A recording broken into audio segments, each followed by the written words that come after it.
సరే తాత, ఇప్పుడు ఆ జనాన్ని వెళ్ళిపోమన్నారంటే ఎవరు చెప్పారు? అది ఆ దొడ్లో ఉండబాకండి వెళ్ళిపోండి అని.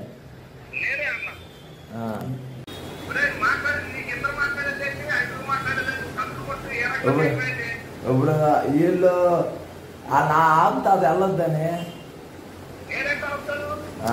వద్దనా? ఎస్ఐ గారు వెళ్ళిపోమన్నారా?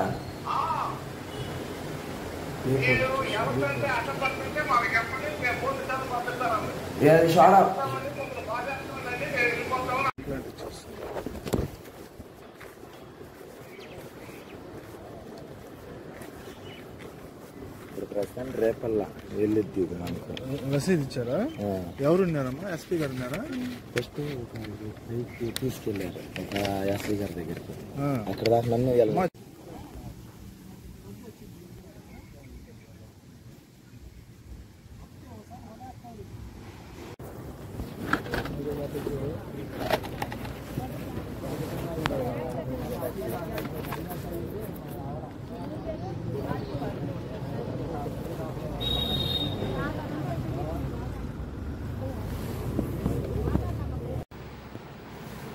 జై భీమ్.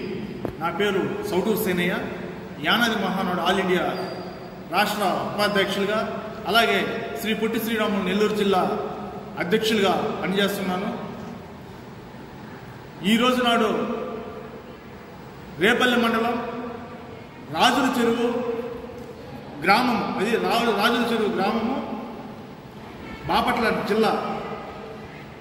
రాజుల చెరువు గ్రామంలో జరిగేటువంటి అన్యాయాలు, అక్రమాలు వీళ్ళు చెప్పే విధంగా చూస్తుంటే ఎంత దారుణంగా ఉన్నాయంటే, ఇప్పుడున్న వ్యవస్థలో ఇంకా కూడా ఈ విధంగా జరుగుతున్నాయంటే జిల్లా ఎస్పీ గారు, అలాగే జిల్లా కలెక్టర్ గారు, అలాగే ప్రభుత్వం వీరిపై కఠిన చర్యలు తీసుకోవాలని చెప్పి యానాది మహానాడు ఆల్ ఇండియా తరఫున మేము డిమాండ్ చేస్తున్నాం. నా పేరు నాంచారమ్మ, మాది రాజుల చెరువు శివయ్య, అనపరెడ్డి శివయ్య. 20వ రోజు నన్ను గుబ్బోమని అడుగుతున్నాడు, హింసలు పెడుతున్నాడు, 200 100 రూపాయలు చూపిస్తున్నాడు. మా ఆయనకి నేను చెప్పాను ఇలా హింసలు పెడుతున్నాడని. చెప్పంగానే మా భర్త వెళ్ళి మరి ఇంకా ఆయన గొడవకి వెళ్ళంగానే ఇంకా ఆయన లేడు, పారిపోయాడు. పారిపోగానే బండి తీసుకొచ్చి మా ఇంటి కాడ పెట్టంగానే ఆ ఊరు పెద్దలందరూ తీసుకొని మా వెనక్కి దాడికి వచ్చాడు. మన ఊరి నాంచారమ్మ, మాది రాజుల చెరువు అయితే అనపరెడ్డి శివయ్య నన్ను ఏదిస్తూ ఉంటాడు. రోజు నా కింద పుక్కుంటావు, 100 రూపాయలు ఇస్తాను అని గోడ సాటుకొచ్చి నన్ను చేయబట్టుకొని లాగాడు చాలాసార్లు. లాగ్గానే అది మా ఆయనకి చెప్పాలంటే నాకు భయం వేసి నేను చెప్పలేదు. తర్వాత ఇక మా ఆయనకి అలా రోజు పట్టుకొని నన్ను లాగంగానే మా ఆయన ఒక చెరువు కట్టున ఉంటే నేను ఇంటి దగ్గర ఉంటే ఇంకా మా ఆయన ఫోన్ చేసి తొందరగా రామని మా ఆయనకి చెప్పాను. మా ఆయన వచ్చి ఆయన నా దగ్గరికి గొడవగా వెళ్ళంగానే ఆయన లేడంగానే ఆయన బండి ఉంది నా ఇంటి దగ్గర నుంచి మా ఇంటికి తీసుకొచ్చేసేసాడు. మా ఆయన బండి తీసుకురాగానే ఆ ఊరు పెద్దలన్నీ అందరూ వచ్చి మా ఆయన మీద దాడి చేయబోయారు. దాడి చేయంగానే మేము ఇంకా ఆయన భయపడిపోయాలి, మా ఆయన్ని ఎక్కడ చంపేస్తారా, మమ్మల్ని ఎక్కడ చంపేస్తారని మేము ఈ రాకన పారిపోయి వచ్చేసాం ఆ భయంతో. నా పేరు యాక్సూరి చంద్రమ్మ, మా ఊరు రాజుల చెరువు. కలెక్టరెడ్డి శివయ్య ఇంట్లో పని చేయగా నన్ను శాంతిగా అడిగాడు. అవి మా మగవాళ్ళకి చెప్పిన పట్టించుకోవాలి. మా మగవాళ్ళనే వంతు చేసేసుకొని బారస్గా చేసుకొని మమ్మల్ని అందరిని వాడేయాలని చూశాడు. మా నాగబాబు మా అబ్బాయి అందరికీ బాగా చూస్తాడు. బట్టల కాడ నుంచి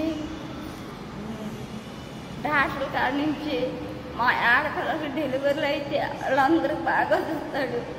చూస్తుండగా ఈ మగవాళ్ళని బారస్గా తీసుకొని తాగుడు పోపించి ఏతలుగా అమ్మిచ్చేటట్టుగా చేసుకొని మాకు సరుకు రాకుండా మా మేస్త్రికి మాకు ఆడవాళ్ళు మమ్మల్ని వాడేయాలని చూస్తున్నాడు శివయ్య, కలెక్టరెడ్డి శివయ్య. చెల్లమ్మండి, తలపల చెల్లమ్మ. వాళ్ళ ఇంట్లో పని చేసుకుంటా ఉంటున్నాను. ఎప్పటి నుంచో చేస్తున్నా 5 సంవత్సరాలు చేస్తున్నా. ఆడవాళ్ళు లేరని చెప్పి ఆ ఇంటి మగవాళ్ళు పాపం అని చేస్తుంటే నీకెందుకమ్మ, నీకు మొగుళ్ళు లేని దానివి, నీకేదో ఒకటి చేసి పెడతాను, నా కాడే ఉండు, నువ్వు పని చేసుకుంటా, నాతో కొనుక్కోమని కూడా అడిగాడు నన్ను.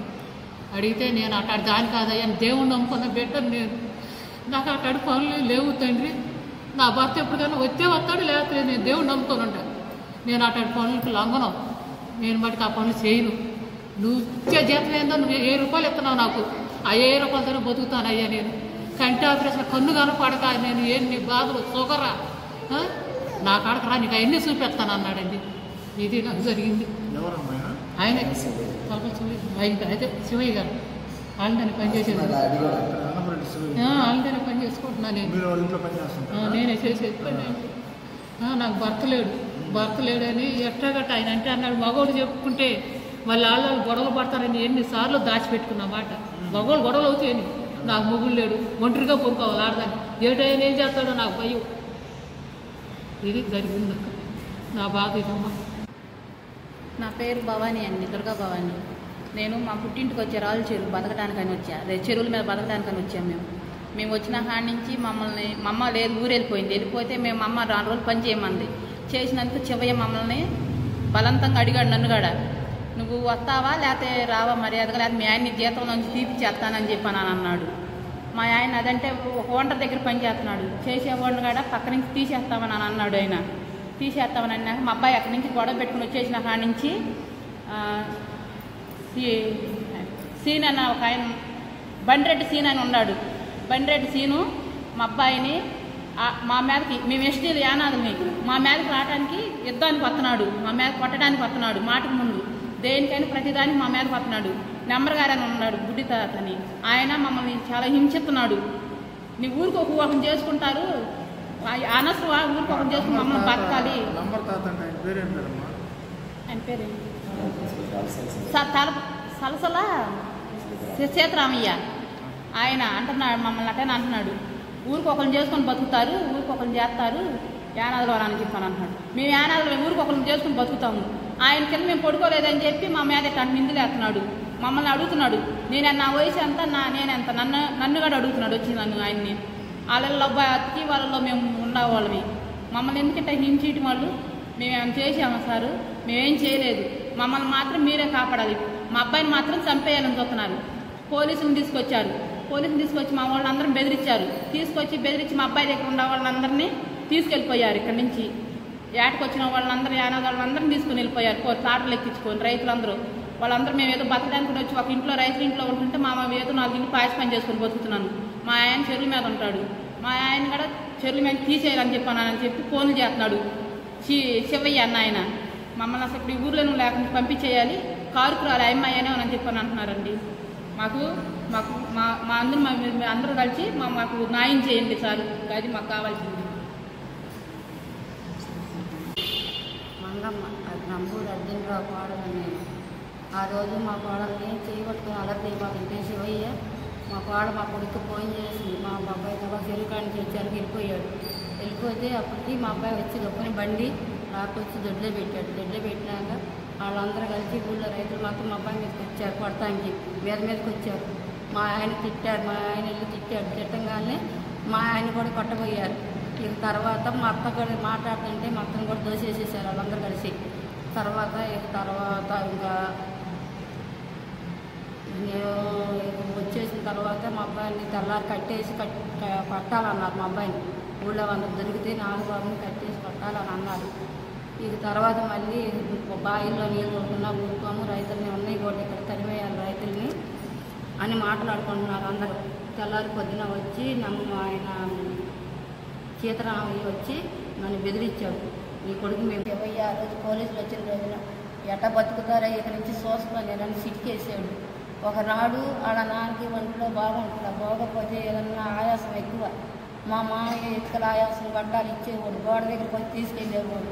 నేను బాటిల్తో మంచినీళ్ళు ఇచ్చేదాన్ని, మందు బిళ్ళలు కానీ ఏయైనా కానీ మొత్తం మమ్మల్ని అడిగేవాడు. నాన్న వచ్చి జీతకాడ తర్వాత చెరువుల కాడ ఉండేవాడు, చెవయ్య ఇల్లు రేకుల్లో ఉండేవాడు. అసిమింటోడు అమ్మసరాయన మా మీద గౌరవంగా ఉంచి చూస్తున్నామని ఒక చాడు మినువులు పప్పుచారు కాసుకోమని ఇచ్చాడు. ఇస్తే నాకు వద్దు, నాకు కుదరదు కాయటం, నేను ఎప్పుడు కాయలేదన్నా. లేదమ్మా కాచుకొని ఇంత చేసావు నువ్వు అని అంటే ఆ పెసలు తీసుకొని వస్తుంటే శివయ్య వచ్చి ఎక్కడి అని అడిగాడు. అడిగితే నేను ఎక్కడ తెచ్చుకుంటున్నాను అన్న. ఆ ముసలాయన అన్నాడు, చెప్పబాక నా కొడుకు నన్ను కొడతాడు తిడతాడు అని చెప్పి అన్నాడు. మీరు చూసిన దానికి నేను ఈ పెసలు పెడుతున్నాను మీకు అని అన్నాడు ముసలాయన. ఆ మాటకి శివయ్య మొన్న నన్ను నరికేసేసి గడపకి అడ్డంగా పెట్టాలి, మా ఇంట్లో దొంగతనం చేసిందని చెప్పాడు. మేము ముసలాయన స్వతం తప్ప, ఆయన మాకు పెసలు పెట్టడం తప్ప. అవి కూడా మాకు చెరవైకి ఇద్దంటే నా పొద్దమ్మ మా నాన్న ఇచ్చాడు నీకు వండుకొని అన్నాడు అని నా మీద మళ్ళీ దొంగతనాలు వేసి చాటింపు వేసి ఇట్లా చేశాడు. ఏం ఎక్కడ నరికేస్తారని భయం వేస్తుంది మాకు.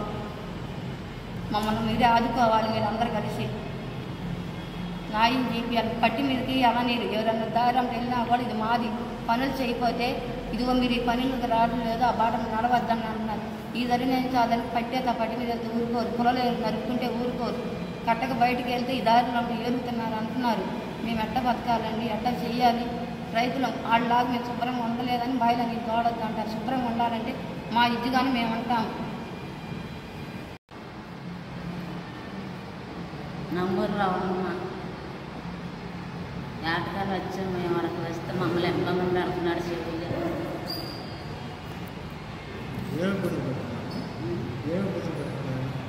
ఆయన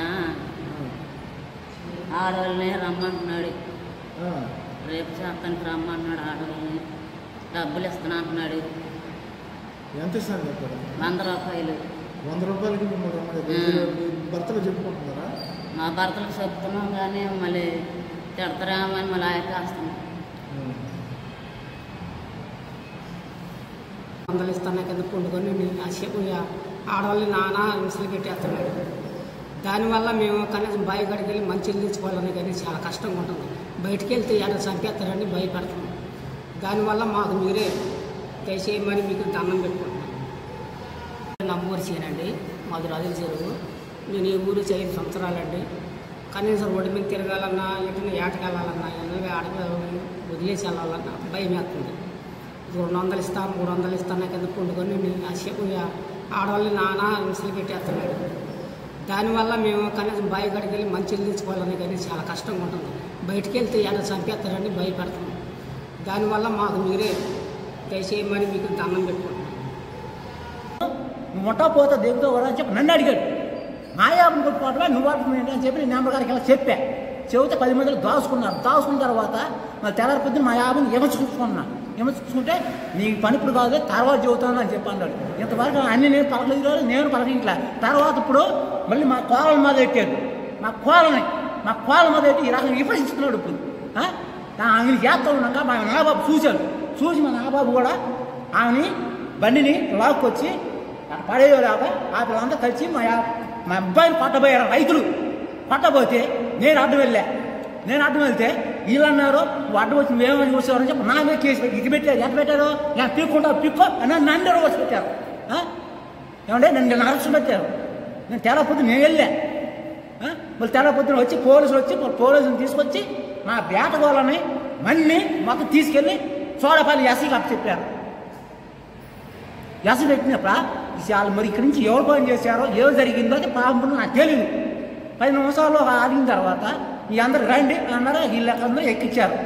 మళ్ళీ వచ్చిన నెంబర్ గారు సీన్ గారు వీళ్ళందరూ కలిసి మళ్ళీ వీళ్ళందరూ బయటకు వెళ్ళిపోయారు. నన్ను కూర్చోమన్నారు. కూర్చున్నా. సాయంత్రం 6 గంటలకు కూర్చోబెట్టారు. కూర్చున్నా. చోడపల్లి 6 గంటలకు కూర్చున్న తర్వాత అయ్యా ఎంతసేపు చూసినా మీ కూడా రాలేదు, నువ్వు కూడా ఇంట్లో పొదిగిపోకుండా వెళ్ళిపోమన్నారు. నేను అయ్యా నా దగ్గర రూపాయి లేదు, నడిచి వెళ్ళిపోతా, లేదా మీరు ఆయన తీసుకెళ్ళి పంపించరండి, లేదా నేను ఇక్కడే పడుకుంటాను. ఇక అక్కడ ఎస్సీ గారు పక్కన ఆయన ఉండి నన్ను తీసుకెళ్ళి రాయల చెరువులో దించాడు. దించిన తర్వాత జరిగిన తర్వాత ఇది మనకైతే పాపం తెలియదు. ఉంటాను. నమస్తేనండి. కాలం నివాసంలో బతుకుతూ ఉన్న నంబూరు అర్జునరావు గారిని. కాబట్టి వీళ్ళు మేము పొలం వెళ్ళినా కుట్ర వెళ్ళినా ఏదో మనం సంపాదన కోసం అయ్యి చెట్లకు వెళ్ళినా వీళ్ళు ఇంటికాడ ఏమనుకుంటున్నారో ఏం చెప్తున్నారో అనేది మనకు తెలియట్లా. కాబట్టి అప్పటి నుంచి కూడా నేను 10 సంవత్సరాల రైతుల దగ్గర జీతాలు చేసి మన ఆదివాసులుగా బతికి మన అంటూ తెలుసుకుని మన జీవనం మీద మనం గడుపుకుంటూ మన జీవనాన్ని మనం సాగించుకుంటూ ఉంటామన్నాం. వీళ్ళు ఎక్కడ ఏ మాట అనిపించుకున్నా, ఎక్కడ ఏమనిపించుకున్నా, ఏదనిపించుకున్నా ఈ నలుగురిలోకి వచ్చి చెబితే వీళ్ళు మంచోడు కాదు, ఏదైనా ఒక సుఖం మంది చేశారంటే వీళ్ళు తలకాయ మాలనుకుంటారు. పొద్దున్న పట్టు కాముగా మళ్ళీ మామూలు యథావిధిగానే నీళ్ళ కాడ వీళ్ళు ఆ రోజులు బాగానే ఉంటున్నారు. కానీ ఒక్కొక్కరిలో ఎంతంత ఆలోచన, ఎంతంత పనులు జరుగుతున్నాయి అని అంటే ఈ రోజుని ఇప్పుడు ఈ సౌటూరు సీన్ గారు అనే సీన్ గారు మహానాయుడైన నెల్లూరి సౌటూరు సీన్ గారు ఇవాళ రోజున మమ్మల్ని అందరినీ తీసుకొచ్చి ఇక్కడ యూనియన్లో పెట్టి ఇక్కడ ఇది మాట్లాడిస్తున్నాడంటే నేను కూడా నాకు చాలా ఆనందంగా ఉంది. కాబట్టి వీళ్ళు చేసుకున్నాయన్నీ ఇంతంత ఉండయ్యా ఒక్కొక్క కడుపులోనని ఈ రోజు నాకు అనిపిస్తుంది. ఇంతవరకే మన ఎదుట కానీ మన ఎదురు కానీ జరిగినట్టు వాళ్ళు పోట్లాడుకున్నట్టు తిట్టుకున్నట్టు ఇది నీ మౌనాడు చేశాడు, ఈ ఆడాడు చేశాడు కాదు, అక్కడ మనకేం కనపడతలేం. మనం చేసుకుని పొద్దు మాట ఇంటికి వస్తే మనం మామూలు యథావిధిగానే ఉన్నాం. ఒక్కొక్కళ్ళకి సమస్యలు ఇలా జరుగుతున్నాయి ఇంటికాడ. అవన్నీ వాళ్ళ రోజు ఇక్కడికి వచ్చి ఈ మహానాడైన సౌటూరు సీన్ గారి దగ్గర వీళ్ళు చెబుతూ ఉంటే నాకు ఏదో ఆశ్చర్యంగా ఉన్నది. దాన్ని బట్టి ఇక దీన్ని మీరే ఏం దారి చేస్తారో, మమ్మల్ని ఏ లైన్లో పెట్టుకుంటారో, మీరు మమ్మల్ని ఏం దారి చేస్తారో ఈ బాధ్యత అంతా కూడా మీకు అప్పచెప్పడం జరుగుతుంది. మహానాయుడైన సౌటూరు సీన్ గారు వాళ్ళ బిడ్డలకి వాళ్ళకి కూడా నా నమస్కారం. రాజుల చెరువు రేపల్లి మండలం బాపట్ల జిల్లాలో జరుగుతున్నటి గిరిజనులపై అన్యాయాలు, అక్రమాలు, ఘోరాలపై జిల్లా ఎస్పీ గారికి అర్జీ ఇవ్వడం జరిగింది. అలాగే కలెక్టర్ గారికి కూడా మేము ఇవ్వడం జరుగుతుంది. అన్నపరెడ్డి శివయ్య, తలసల సీతారామయ్య, బండిరెడ్డి శ్రీనివాసరావు, బండిరెడ్డి నాగభాస్కర్ రావుపై విచారణ జరిపి రాజుల చెరువు సంబంధించిన బాధితులకు న్యాయం జరగని వెడల యానాది మహానాడు ఆల్ ఇండియా ప్రభుత్వం దృష్టికి, అలాగే ఎస్టీ కమిషనర్ దృష్టికి, అలాగే జాతీయ కమిషనర్ దృష్టికి కూడా తీసుకెళ్లి ఈ రాజుల చెరువు గ్రామ బాధితులకు న్యాయం జరిగే వరకు పోరాడతామని మేము చెప్పడం జరుగుతుంది. అలాగే గిరిజన నిరుపేద యానాదులపై, మహిళలపై, బాలికలపై జరుగుతున్నటువంటి అత్యాచారాలు, దాడులు, హత్యలపై ప్రభుత్వం చర్యలు జరిపి ఇలాంటి వ్యక్తులు అంటే గిరిజన నిరుపేద యానాదులు వాళ్ళకి జరిగే అన్యాయాల, అక్రమాలపై చైతన్యవంతులై ముందుకొచ్చి దానికి సంబంధించిన అధికారులకు అర్జీలు ఇచ్చినప్పుడు వాటిపైన తగు చర్యలు తీసుకొని బాధితులకు న్యాయం చేయాలి, అలాగే దుర్మార్గులను కఠినంగా శిక్షించాలని చెప్పి మేము డిమాండ్ చేస్తున్నాం. ఇలా జరగని వేళ వీరిపై ఏదన్నా అక్కడ స్థానికంగా ఉండే రాజకీయంగా కానీ ఏదన్నా వీళ్ళపై మళ్ళీ దాడులు చేయడానికి ప్రయత్నించినా, వీరి మీద ఏదైనా దొంగ కేసులు పెట్టాలని చెప్పినా, వీళ్ళు ఏదైనా భయభ్రాంతులకు గురి చేయాలని చెప్పినా కూడా మేము ఈ పోరాటాన్ని ఆపేది లేదు. ఈ పోరాటాన్ని ఎంత దూరమైనా తీసుకెళ్లి బాధితులకి న్యాయం జరిగే వరకు మేము పోరాడతామని చెప్పి యానాది మహానాడు ఆల్ ఇండియా తరఫున మేము డిమాండ్ చేస్తున్నాం.